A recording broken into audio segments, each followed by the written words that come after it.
చాలా మంది అభ్యర్థులు సార్ గ్రామ సచివాలయం సంబంధించి ఏ విధంగా ప్రిపేర్ అయినట్లయితే ఎక్కువ స్కోర్ అనేది వస్తుంది, అలాగే నెగిటివ్ మార్క్స్ అనేవి మనకి గ్రామ సచివాలయం వార్డు సచివాలయంలో ఉన్నాయి కదా. సో దానికి సంబంధించి మనం ఎక్కువ స్కోర్ అనేది మనం ఏ విధంగా తెచ్చుకోవాలి, ఏ అంశాలు మనం చదివితే ఎక్కువ స్కోరింగ్ అనేది తెచ్చుకోవాలి సార్, ఒక వీడియో అయితే చేయండి సార్ అని చెప్పి చాలా మంది అభ్యర్థులు అయితే రిక్వెస్ట్ అడుగుతున్నారు. కాబట్టి ఈ వీడియోలో మీకు క్లియర్గా అయితే ఎక్స్ప్లెయిన్ చేస్తాను. ఎటువంటి అంశాలు చదివినట్లయితే ఎక్కువ స్కోర్ అనేది వస్తుంది అంటే తక్కువ సమయంలో మనం ఎక్కువ స్కోర్ తెచ్చుకునే ఛాన్సెస్ ఉండేటువంటి అంశాల గురించి నేను క్లియర్గా అయితే ఎక్స్ప్లెయిన్ చేస్తాను. దాంతోపాటుగా అడిషనల్గా మీకు ఈ గ్రామ వార్డు సచివాలయ ఉద్యోగాలకు సంబంధించి నెగిటివ్ మార్క్స్ అయితే ఉన్నాయి.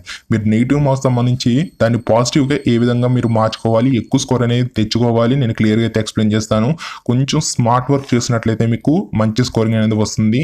సో ఈ లాజిక్ అయితే గమనించి దీనికి సంబంధించి క్లియర్గా అయితే ఎక్స్ప్లెయిన్ చేస్తాను. కాబట్టి వీడియోని చివరిదాకా అయితే చూడండి, 100% యూజ్ అవుతుంది. మీ ఫ్రెండ్స్ కూడా కంపల్సరీ వీడియోని అయితే లైక్ చేసి షేర్ చేయండి ఖచ్చితంగా, ఎందుకంటే వారికి చాలా ఉపయోగపడుతుంది. మీ ఫ్రెండ్స్ కూడా షేర్ చేయండి, వారికి ఉపయోగపడుతుంది. మన ఛానల్లో ఫస్ట్ టైం విజిట్ చేస్తే కింద ఎర్రగా సబ్స్క్రైబ్ అనే బటన్ ఉంటుంది, దాన్ని క్లిక్ చేయండి. దాని పక్కన ఒక గంట సింబల్ వస్తుంది, దాన్ని కూడా యాక్టివేట్ చేసుకోండి. అలాగే డిస్క్రిప్షన్లో కూడా మీకు గ్రామ వార్డు సచివాలయ ఉద్యోగాలకు సంబంధించి మెటీరియల్స్ అయితే ప్రొవైడ్ చేశాను, ప్రతి ఒక్కరు కూడా డౌన్లోడ్ అయితే చేసుకోండి. సో టాపిక్లోకి అయితే వెళ్ళిపోదాం.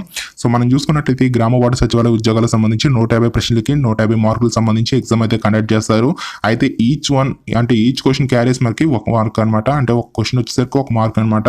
అయితే 4 ప్రశ్నలు కానీ మీరు తప్పు పెట్టినట్లయితే ఒక మార్క్ అనేది కట్ చేయడం జరుగుతుంది. అంటే మనకి 0.25 నెగిటివ్ మార్క్స్ అయితే ఉన్నాయి కదా, కాబట్టి 4 ప్రశ్నలు ఎవరైతే తప్పు పెడతారో దానికి సంబంధించి ఒక మార్క్ అనేది కట్ చేయడం జరుగుతుంది. కాబట్టి మనకి ఏవైతే ప్రశ్నలు మనకు తెలిసాయో అవి మాత్రమే మనం ఆన్సర్స్ అనేవి చేయడం జరుగుతుంది. అయితే మనకి దీనికి సంబంధించి క్వాలిఫైయింగ్ మార్క్స్ ఒకసారి చూద్దాము. క్వాలిఫైయింగ్ మార్క్స్ ఒకసారి చూసుకున్నట్లయితే ఓసీకి సంబంధించి, బీసీకి సంబంధించి, ఎస్సీ ఎస్టీకి సంబంధించి, పిహెచ్సికి సంబంధించి మనకి డిఫరెంట్గా అయితే ఉంటాయి. ఓసీకి సంబంధించి చూసుకున్నట్లయితే 60 మార్కులు అయితే ఇచ్చారు, బీసీకి సంబంధించి 52.5, ఎస్సీ ఎస్టీ పిహెచ్సికి సంబంధించి 45 మార్కులు అయితే క్వాలిఫైయింగ్ మార్క్స్ అయితే ఇవ్వడం జరిగింది. ఎవరైతే ఈ క్వాలిఫైయింగ్ మార్క్స్ తెచ్చుకున్నారో వారు మాత్రమే ఈ ఎగ్జామ్ సంబంధించి క్వాలిఫై అయినట్లు, వారికి మాత్రమే జాబ్ అనేది ఇవ్వడం జరుగుతుంది. సో ఇప్పుడు ఎవరెవరు ఏ విధంగా చదువుతారు? సో ముందుగా మనం చూసుకున్నట్లయితే బిలో యావరేజ్ సంబంధించినటువంటి అభ్యర్థి ఉంటారు, అలాగే యావరేజ్ సంబంధించి అభ్యర్థి ఉంటాడు, అలాగే మెరిట్, ఓకేనా, మెరిట్ సంబంధించి అభ్యర్థి. సో బిలో యావరేజ్ చూసుకున్నట్లయితే ఎవరైతే డిగ్రీ చేస్తారో వారు బిలో యావరేజ్గా అయితే ఇప్పుడు మనం ఈ వీడియోలో అయితే మనం చర్చించుకుందాం. ఎందుకంటే వారికి ఈ కాంపిటేటివ్ ఫీల్డ్ గురించి ఇప్పుడిప్పుడే వారు డిగ్రీ అయిపోయిన తర్వాత కాంపిటేటివ్ ఫీల్డ్కి అయితే రావడం జరుగుతుంది. కాబట్టి వారు ఇంకా కాంపిటేటివ్ ఫీల్డ్లోకి అయితే ఎంటర్ అయి ఉంటారు, కాబట్టి బిలో యావరేజ్ అని నేనైతే చెప్తున్నాను. ఎందుకంటే ఈ ఎగ్జామ్ సంబంధించి డిఫికల్టీ లెవెల్ బట్టి నేనైతే బిలో యావరేజ్గా అయితే పరిగణిస్తున్నాను. కాబట్టి వారికి సంబంధించి 45 నుంచి 50 మార్కులు తెచ్చుకునే ఛాన్సెస్ అయితే ఉంటాయి. యావరేజ్ అభ్యర్థి చూసుకున్నట్లయితే 55 to 60 మార్క్స్ తెచ్చుకునే ఛాన్సెస్ అయితే ఉంటాయి. మెరిట్ అభ్యర్థి గురించి మనం అయితే ప్రస్తావన అయితే చేయని అవసరం లేదు, ఎందుకంటే అతనికి ఖచ్చితంగా మెరిట్ కాబట్టి 75+ వచ్చే ఛాన్సెస్ ఉంటాయి. కాబట్టి మెరిట్ సంబంధించి నేనైతే ఇప్పుడు చెప్పట్లేదు, ఓన్లీ బిలో యావరేజ్ సంబంధించినటువంటి అభ్యర్థులకు సంబంధించి ఇప్పుడైతే నేను చెప్తున్నాను. ఇప్పుడు మనం క్వాలిఫైయింగ్ మార్క్స్ అయితే తెచ్చుకోవాలి, ఎందుకంటే ఈ క్వాలిఫైయింగ్ మార్క్స్ తెచ్చుకుంటేనే మీరు ఎగ్జామ్ సంబంధించి అర్హత అనేది సాధిస్తారు. కాబట్టి ఏ విధంగా ఎగ్జామ్ అనేది రాయాలి ఇప్పుడు చూసుకున్నట్లయితే మనకి, సో గైస్ మనకి ఎగ్జామ్ వచ్చేసరికి మనకు ఒక పేపర్ అయితే ఇస్తారు. ఈ పేపర్లో చూసుకుంటే మీకు ఓఎంఆర్ షీట్ అయితే ఇస్తారు. ఇందులో చూసుకుంటే మీరు ఏ విధంగా ఎగ్జామ్ రాయాలి, సపోజ్ మీరు ఫస్ట్ క్వశ్చన్ చూసుకున్నారు, ఫస్ట్ క్వశ్చన్ సంబంధించి ఆన్సర్ పెట్టేయండి. సెకండ్ క్వశ్చన్ చూసారు, దానికి సంబంధించి ఆన్సర్ అయితే తెలియలేదు, సో దాన్ని అయితే వదిలేసేయండి. సో థర్డ్ క్వశ్చన్ వచ్చేసరికి మీకు తెలుసు అనుకోండి, పెట్టేయండి. సో కాబట్టి మీకు ఏవైతే ప్రశ్నలు తెలిసినాయో అవి మాత్రమే అటెంప్ట్ అనేది చేయండి.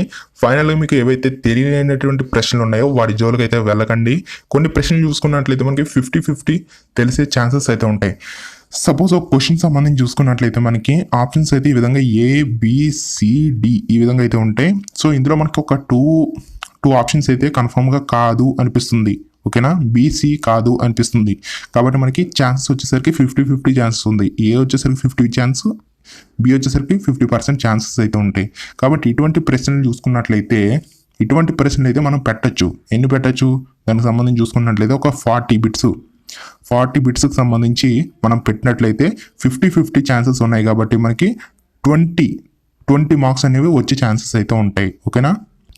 అంటే మనం ఎప్పుడైతే 40 బిట్స్ పెట్టామో అందులో 50% కరెక్ట్ అవుతాయి, 50% రాంగ్ అవుతాయి. కాబట్టి మనకి వచ్చే మార్క్స్ 20 మార్క్స్.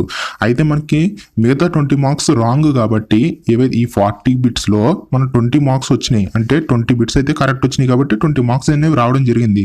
మిగతా 20 బిట్స్ అయితే తప్పు పెట్టాం కాబట్టి మనకి నెగిటివ్ మార్క్స్ అనేది రావడం జరుగుతుంది. కాబట్టి 20 బిట్స్కి సంబంధించి నెగిటివ్ మార్క్స్ వచ్చేసరికి 5 మార్క్స్ కదా. అంటే మనకి 4 బిట్స్ తప్పు పెట్టినట్లయితే మనకి 1 మార్క్ అనేది కట్ చేస్తారు. కాబట్టి ఇక్కడ మనకి 20 బిట్స్ అనేవి మనం రాంగ్ పెట్టాం కాబట్టి 5 మార్క్స్ అనేది రెడ్యూస్ చేస్తారు. సో ఇప్పుడు చూసుకున్నట్లయితే మనం ఇక్కడ చూడొచ్చు, దీనికి సంబంధించి ఇప్పుడు మనం 40 బిట్స్ పెట్టాము, ఓకేనా. ఇందులో 20 మార్క్స్ అనేవి మనకి రావడం జరిగాయి. ఈ 20 మార్క్స్లో చూసుకుంటే మనకి 5 మార్క్స్ అనేవి రెడ్యూస్ చేయాలి. ఎందుకంటే మన నెగిటివ్ మార్క్స్ అనేవి 5 మార్క్స్ అయితే రావడం జరిగింది కాబట్టి 5 మార్క్స్ తీసేసినట్లయితే 15 మార్క్స్ అయితే వస్తాయి.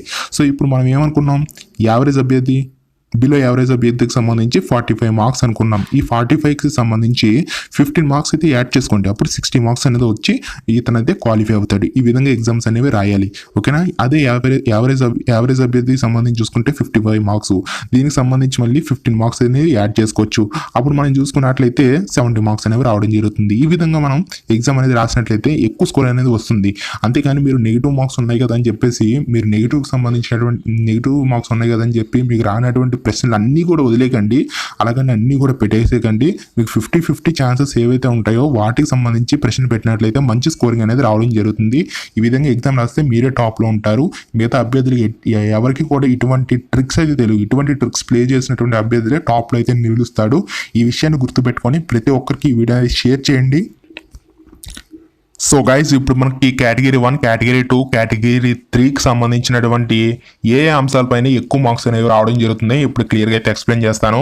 ముందుగా పార్ట్ ఏకి సంబంధించి చూసుకున్నట్లయితే general mental ability, reasoning, quantitative aptitude, data interpretation, Telugu English భాషలో ఉన్నటువంటి comprehension, general English, basic computer knowledge, వర్తమాన అంశాలు, general science, science and technology, సుస్థిర అభివృద్ధి, పర్యావరణ పరిరక్షణ సిలబస్ అంశాలు అయితే మనకి పార్ట్ ఏకి సంబంధించినటువంటి అంశాలు అయితే ఉంటాయి.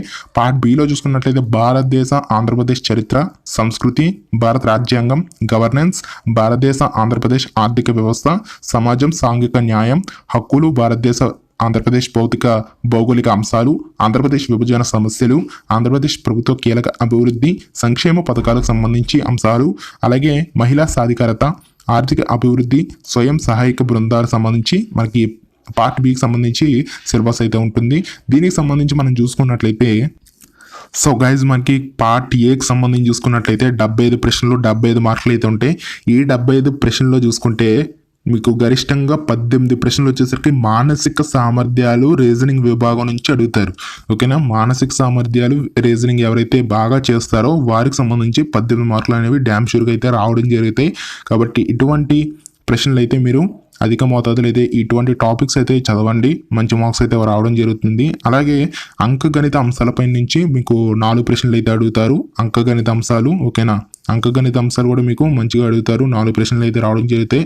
అంటే దాదాపుగా 1/3 వంతు ప్రశ్నలు వచ్చేసరికి ఈ 2 అంశాలపైనే ఉంటాయి. కాబట్టి ముందుగా ఎవరైతే ఈ పార్ట్ ఏకి సంబంధించి చదువుతున్నారో ఈ అంశాలు అయితే చదివేయండి. మానసిక సామర్థ్యాలు, రీజనింగ్ సంబంధించినటువంటి విభాగం చదవండి. అలాగే అంకగణిత అంశాలపైన కూడా ఒక పట్టు అయితే సాధించండి. అప్పుడు మీకు టోటల్గా 18 మార్కులు ప్లస్ 4 మార్కులు అంటే 22 మార్కులు అయితే మీకు ఇక్కడే వచ్చేస్తున్నాయి. కాబట్టి ఇటువంటి టాపిక్స్ చదివినట్లయితే మీకు ఈజీగా స్కోరింగ్ అనేది వస్తుంది. అంతేగాని మీరు ఏదైతే చెత్త టాపిక్స్ చదివినట్లయితే కనుక మీకు టైం వేస్ట్ తప్పితే మీకు మార్క్స్ అనేవి రావు. కాబట్టి మన గత ప్రశ్నపత్రాలు ఏవైతే ఉన్నాయో ఏ టాపిక్స్ నుంచి వస్తున్నాయో ఒకసారి మీరు చెక్ చేసుకున్నట్లయితే మీకు దానికి సంబంధించి టాపిక్స్ అయితే తెలుస్తాయి. అలాగే ప్రశ్న అనేది ఏ విధంగా ఏ స్థాయిలో అడుగుతున్నారో మీకైతే తెలుస్తుంది, అందుకే చెప్తూ ఉన్నాను. అలాగే ఇక్కడ చూసుకున్నట్లయితే సో గైజ్, అలాగే మనం చూసుకుంటే వర్తమాన అంశాలపైన మనకి 14 ప్రశ్నలు అయితే ఇవ్వడం జరిగింది లాస్ట్ టైం చూసుకుంటే. కాబట్టి ఎవరైతే కరెంట్ అఫైర్స్ డైలీ ఫాలో అవుతున్నారో వారికి అయితే మంచి అవకాశం అయితే వస్తుంది. 14 మార్క్స్ అంటే మామూలు విషయం అయితే కాదు. ఇక్కడికి మనకు 22 మార్కులు, ఇక్కడేమో 14 మార్కులు అయితే ఇవ్వడం జరిగింది వర్తమాన అంశాలపైన. అంటే కరెంట్ అఫైర్స్, జీకే ఎవరైతే బాగా చేస్తారో వారికి మంచి స్కోరింగ్ అనేది వస్తుంది. మీకు కరెంట్ అఫైర్స్ వచ్చేసరికి లాస్ట్ 6 to 9 months ఎవరైతే చదువుతారో మీరు 1 year చదివినా కూడా నో ప్రాబ్లం, 6 to 9 months అయితే సరిపోద్దని చెప్పి నేనైతే అనుకుంటున్నాను. సో అలాగే చూసుకున్నట్లయితే కొన్ని ప్రశ్నలు బాగా లోతుగా అయితే అడుగుతారు, అంటే కొంచెం కఠినంగా అయితే అడుగుతారు. అంటే మీకు ఏ ఏ విధంగా మీకు సంబంధించి వర్తమాన అంశాలపై మీకు పట్టు ఉందో వారైతే ప్రశ్నించే విధంగా వారైతే కొంచెం కఠినంగా అయితే అడిగే అవకాశాలు అయితే ఉంటాయి. వర్తమాన అంశాలపైన అభ్యర్థి వర్తమాన స్పృహను పరిశీలించేందుకు ఈ ప్రయత్నం అయితే జరిగిందని ఇక్కడైతే క్లియర్గా అయితే ఇవ్వడం జరిగింది. సో గైస్ ఇక్కడికి పార్ట్ ఏ అయిపోయింది. ఇప్పుడు పార్ట్ బి విషయానికి వద్దాము. పార్ట్ బిలో చూసుకున్నట్లయితే ఇక్కడ మనకి 75కి 34 ప్రశ్నలు ఇక్కడ చూసుకున్నట్లయితే చాలా అంటే చాలా దారుణంగా ఉంది. 75కి 34 ప్రశ్నలు అంటే ఇంచుమించు మనకి 50% ప్రశ్నలు వచ్చేసరికి ఆంధ్రప్రదేశ్ సంబంధిత అంశాల మీద అయితే అడుగుతారు. ఓకే, ఇక్కడ చూసుకున్నట్లయితే ఆంధ్రప్రదేశ్ సంబంధిత అంశాలపైన ఎవరైతే పట్టు సాధిస్తారో వారికి 50% మార్క్స్ అనేవి పార్ట్ బికి సంబంధించి వచ్చేస్తాయి. కాబట్టి ముందుగా పార్ట్ బి ఎవరైతే చదువుతున్నారో వారు ముందుగా ఈ యొక్క ఆంధ్రప్రదేశ్ సంబంధిత అంశాల గురించి మీరైతే చదివినట్లయితే మంచి స్కోరింగ్ అనేది వస్తుంది. మీకు బుక్స్ కావాలంటే కింద డిస్క్రిప్షన్లో కూడా ఇవ్వడం జరిగింది. ఈ సోషల్ సైన్స్ ఇవన్నీ కూడా ఇచ్చేసాను కింద డిస్క్రిప్షన్లో. ఇవన్నీ కూడా మీరు ఫ్రీగా అయితే డౌన్లోడ్ చేసుకోవచ్చు. ₹1 కూడా ఎవరికి కూడా చెల్లించాల్సిన అవసరం అయితే లేదు. మన ఛానల్ తరపు నుంచి మీకైతే ఫ్రీగా అయితే ప్రొవైడ్ చేస్తాము. ఎప్పుడు కూడా మిమ్మల్ని అయితే సపోర్ట్ చేస్తూనే ఉంటాము. ₹1 కూడా తీసుకునే ఛాన్స్ అయితే లేదు. మన ఛానల్ నుంచి కూడా ఎక్కడి నుంచి కూడా మనం ₹1 కూడా పే చేయని అవసరం లేదు. ఫ్రీగా ప్రొవైడ్ చేయాలని చెప్పి ఛానల్ అయితే క్రియేట్ చేయడం జరిగింది. సో ఫ్రెండ్స్ అలాగే చూసుకున్నట్లయితే దాదాపు 50% మనకి ఇక్కడ దీనికి సంబంధించి ప్రాధాన్యత ఇవ్వడం జరిగింది ఆంధ్రప్రదేశ్ సంబంధించి. సో అలాగే చూసుకుంటే ఏపీ ఆర్థిక వ్యవస్థ నుంచి 12 ప్రశ్నలు అయితే అడుగుతారు. ఇక్కడ చూసుకుంటే ఏపీ ఆర్థిక వ్యవస్థ అంటే ఎకానమీకి సంబంధించి 12 ప్రశ్నలు అయితే అడుగుతారు. దీనికి సంబంధించి కూడా ఒక పట్టు అయితే వేయండి. అలాగే ఏపీ చరిత్ర నుంచి 5 ప్రశ్నలు అయితే ఇస్తారు. అంటే ఏపీ హిస్టరీకి సంబంధించి 5 ప్రశ్నలు అయితే ఇస్తారు. మీకు హిస్టరీకి సంబంధించి డెప్త్గా అయితే వెళ్ళనవసరం లేదు. మీకు బేసిక్స్ తెలిసినట్లయితే 5 మార్క్స్ అనేవి ఈజీగా వస్తాయి. ఏపీ భౌగోళిక అంశాల నుంచి 3 ప్రశ్నలు అయితే వస్తాయి. ఇది కూడా మనకి ఇన్డెప్త్గా అయితే అడగరు. మీకు వర్తమాన అంశాలు మాత్రమే ఇన్డెప్త్గా అయితే అడిగే ఛాన్సెస్ అయితే ఉంటాయి. ఏపీ విభజన సమస్యలు ఇది చాలా ఇంపార్టెంట్ అండి. ఏపీ విభజన సమస్యలకు సంబంధించి 5 ప్రశ్నలు అయితే అడుగుతారు. ఖచ్చితంగా మీకు చదవాల్సిన అవసరం అయితే ఉంటుంది. ఏపీ విభజన సమస్యలకు సంబంధించి ఎప్పుడు విభజన జరిగింది, దేని ద్వారా విభజన జరిగింది, ఎందుకు విభజన జరిగింది, దానికి సంబంధించి మనకి అప్లికేషన్ రూపంలో అడుగుతారు. నెక్స్ట్ చూసుకున్నట్లయితే స్వయం సహాయక బృందాలు, మహిళా సాధికారత అంశాల నుంచి మనకి 9 ప్రశ్నలు అడుగుతారు. ఇది కూడా చాలా ఇంపార్టెంట్. ఇది కూడా చదవండి. ఈ విషయాన్ని దృష్టిలో పెట్టుకొని ప్రస్తుతం ఈ ఉద్యోగాలు ఆశిస్తున్నటువంటి అభ్యర్థులు సమగ్రంగా ఏపీ సంబంధిత విషయాలపై పట్టు సాధిస్తే కనుక మంచి ఉద్యోగం అనేది సాధించవచ్చు. కాబట్టి ఏపీకి సంబంధించి క్లియర్ అండ్ కట్గా మీకు డీటెయిల్స్ అయితే తెలియాలి. అది భౌతిక సంబంధించి, భౌగోళిక సంబంధించి, మొత్తం చరిత్ర, పాలిటిక్స్ సంబంధించి, ఎకానమీ ఇవన్నీ కూడా మీరు ఏపీకి సంబంధించి క్లియర్ అండ్ కట్గా డీటెయిల్స్ తెలుసుకున్నట్లయితే కనుక మీకు ఈజీగా స్కోరింగ్ అనేది వస్తుంది. ఇక్కడ చూసుకోవచ్చు మనం 75కి 34 ప్రశ్నలు అంటే అది మామూలు విషయం అయితే కాదు. కాబట్టి దీని ప్రకారం ఏ టాపిక్ చదివినట్లయితే ఎక్కువ స్కోరింగ్ వస్తుందో మీరైతే ముందుగానే అంచనా వేసి దాని ప్రకారం మీరు నడుచుకున్నట్లయితే మంచి స్కోరింగ్ అనేది వస్తుంది. కాబట్టి దీని ప్రకారం మీరు నడుచుకున్నట్లయితే మంచి స్కోరింగ్ అనేది వస్తుంది. సో గైస్ ఇది ఫ్రెండ్స్ మనకి ఈ విధంగా చదువుకున్నట్లయితే మంచి స్కోరింగ్ అయితే వస్తుంది. ఈ వీడియో నచ్చితే ఒక చిన్న లైక్ అయితే చేయండి. మీ నుండి కోరుకునేది ఒక చిన్న లైక్ మాత్రమే. అలాగే మీ ఫ్రెండ్స్ కూడా ఈ వీడియోని అయితే షేర్ చేయండి, వారు కూడా ఉపయోగపడుతుంది. మన ఛానల్ ఫస్ట్ టైం విజిట్ చేస్తే కింద ఎర్రగా సబ్స్క్రైబ్ అనే బటన్ ఉంటుంది, దాన్ని క్లిక్ చేయండి. దాని పక్కన ఒక గంట సింబల్ వస్తుంది, దాన్ని కూడా క్లిక్ చేయండి. డిస్క్రిప్షన్లో కూడా మీకు గ్రామ వార్డు సచివాలయ ఉద్యోగాలకు సంబంధించి ఫ్రీ మెటీరియల్స్ ప్రొవైడ్ చేశాను. ప్రతి ఒక్కరు కూడా ఫ్రీగా డౌన్లోడ్ చేసుకోండి ఫ్రెండ్స్.